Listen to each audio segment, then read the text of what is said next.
the first thing I would ask is, why do we need to stand out? So one of the things we know very clearly is that as part of our career success, performance is important. This is what you do every day to deliver results, to manage your team, to do what you need to do to get the job done.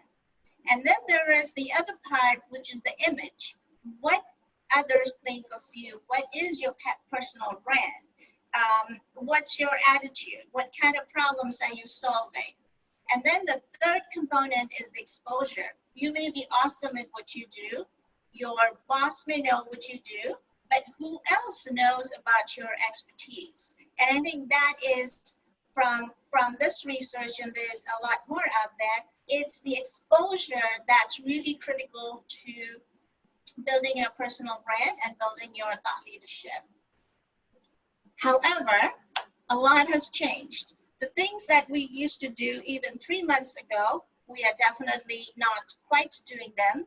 The competition is fierce, irrespective of which industry you are in. The stakes are high, especially because of the pandemic, the economy in shambles, so to speak.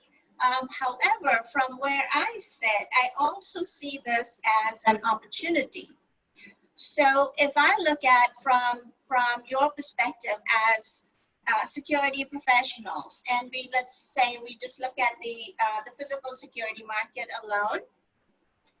If you look at the global data that we're looking at, by 2027, this is going to be a 170 plus billion opportunity, a billion market. So imagine all the opportunities that are out there, whether you are doing a career transition, whether you're looking for a promotion, you are a consultant, or you want to launch your own business.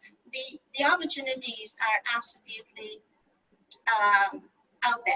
So how do we take advantage of that? And in order to do that, you also need to be discovered by people. You also want the people to know about your awesomeness. We live in the digital world, as we know. Even, I think it was an Accenture report, if I recall correctly, they said that the whole digital era has kind of fast forwarded to, by 5 years. So right now, given the quarantine, the pandemic, most of us have been working from home, and we've all been online, we've been on social, and we have been building our digital footprint.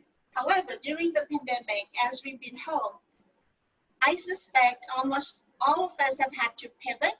We've had to reinvent ourselves, and we had to kind of go above the noise because everybody is online today. So how do you want to be remembered in this digital world? What is your digital footprint going to look like?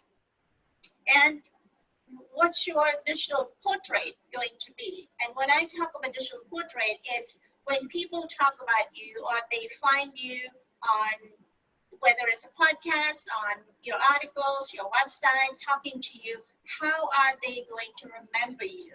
So again, in the digital world, it's important to be discovered, it's important to be remembered, and therefore everything that we do needs to build out our digital footprint.